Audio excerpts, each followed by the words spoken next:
Hi, I'm Ruthie, owner of Defy the Status Quo, and this is the Defiant Business Podcast, your daily 10-minute shot of business knowledge. You don't have a lot of time, and I'm not going to waste it, so we're going to jump right into it.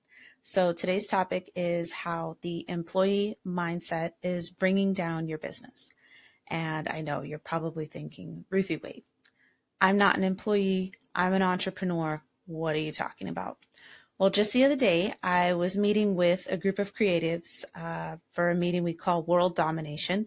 And this was something we ended up talking about the employee mindset and how it impacts us even as entrepreneurs. So most entrepreneurs spent at least some time as an employee, and many of us don't have entrepreneurship in our families. So we may be some of the first business owners in generations. So we don't know really what that looks like, right? And so what it means is how your time as an employee, your experience as an employee impact the way that you do business, impact the way that you conduct business. So this is particularly serious for businesses that have variable rates. And so what I mean by that is, so like typically service professionals. So for me as a content writer, based on what a project is, like I make an assessment of a project, client tells me what they want, I make an assessment of the project, and then I give them a project fee, which is not the same as, okay, when you sell a product versus a service. When you sell a product, this cup is $5. It doesn't matter whether you buy it. It doesn't matter whether I buy it. It's a $5 cup, and we have to decide whether or not we're going to pay $5 for that cup. Now, typically, especially when you're shopping online, you don't send a message to the seller and say, hey, I'll give you $3 for it. You buy the $5 cup, or you go find a cup that's $3. But with service professionals, there's often a lot of negotiation. Now, I'm not saying that people don't negotiate on products. It kind of depends on where you are and the country that you live in. It may be very common in your culture to negotiate, but typically, especially like I said, with e-commerce and online, you're not sending messages to negotiate on price, right? So a service professional could be someone like me, a professional content marketer or writer, a web designer, graphic designer, digital marketer, a consultant of any kind, business coaches or lifestyle coaches, Google ad professionals. So these are all people who provide services, not necessarily tangible products. And so the employee mindset can come and kind of get you with those. I'm looking at my notes here. So the bad manifestations of the employee mindset. So the biggest one I see, and I talk to a lot of writers specifically because I'm also a writer, is that we will let clients dictate rates. And now I'm not saying you don't work with people to come to a happy medium in terms of rates, but what typically happens, and this is especially serious for like new freelancers or new entrepreneurs, new coaches or consultants, is the client will tell you a rate or you tell them a rate, and then they tell you they can't afford it. And then you ask them, okay, well, what can you afford? And then they tell you a number and you're like, okay, geez. And you spend a lot of time. You're like, man, how do I make this work? How do I make this work for them? Maybe I can bring my rate down and, what do I do? So this is something a lot of new consultants and freelancers will puzzle over. Like, how do I make this work for them? But you're forgetting a key part of the equation here. How do you also make it work for you? Sometimes the gap is just too big. If you're a writer, again, sorry, I talk to a lot of writers, but this applies seriously to every service professional. But if you're a writer and you charge $500 for a blog post. I'm not going to go into the details, but typically when I assess projects, the length of the project, the topic, and everything all factor into a price. So let's say I've done that and it's $500.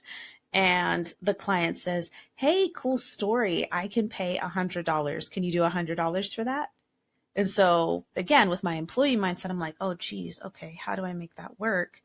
Okay, yeah, I mean, I guess if I do this and I do that, then I guess I could do it for $100. No, you can't. The gap is too big. If they had come back and said, hey, we could do $400 for that, maybe I could puzzle over it. But even then, I'm not just going to give them $100 off for nothing. You have to make it work for you as well. So if they can afford $400, maybe instead of whatever length blog post we initially talked about, we lower the amount we lower the length of the blog post. Okay, so for 400, I can write a blog post that's however long. So, but I'm making it work for both of us. You're not supposed to lower your rate for nothing. You should get something for lowering it, even if it's not something monetary. But we don't do that. A lot of times we don't do that. We're just like, oh, okay, yeah, I guess I can. I guess I could do it for 100. I really need X, so I'll do it for $100. But you might do it that first time, but you're not going to continue to enjoy doing it for such a low rate. So that's the employee mindset, because when you interview for a job as an employee, you have already told them like what you would like your ideal pay to be. And then they tell you if they can, they tell you what they can pay you, and you either accept it. Most of the time we end up accepting it because we feel compelled to take jobs, whatever comes, because what if I don't get another opportunity? But as an entrepreneur, you have the power to say no. You have the power to say no and walk away. Obviously, you have to make that assessment. And sometimes, like a difference of $100, $500 to $400, you may be less inclined to walk away because you've got bills, right? But it is absolutely not worth it to you to do work that you've priced at $500 for $100. That is not worth it to you. You're better off taking that time and marketing and finding clients who will pay you the rates that you're asking for, right? So for me, we spend somewhere between $300 and $400 every 2 weeks on groceries. So for me, that's the difference of a grocery shopping trip. I got 4 kids and, so we got a lot of kids. But you can say no and you can walk away, and that's your power as an entrepreneur. And a lot of entrepreneurs give up their power. Just because a client has engaged with you, a customer has engaged with you, does not mean you have to continue engaging with them if the business relationship is not beneficial to you both, right? So another thing is that you might not take risks, especially on your business goals or dreams. Many company cultures are about maintaining the status quo. So you don't rock the boat, which means you don't take risks, you don't do anything crazy. And sometimes we carry that over into our businesses. Now that we're not employees anymore, we're entrepreneurs, we carry that over into our businesses. So we consider things and we're like, oh, that is too risky, or that's never going to work. But arguably, I'm sure many of you had naysayers when you first started your businesses. Arguably, your business wasn't supposed to work. So what do you have to lose? You have to get into the habit of taking risks.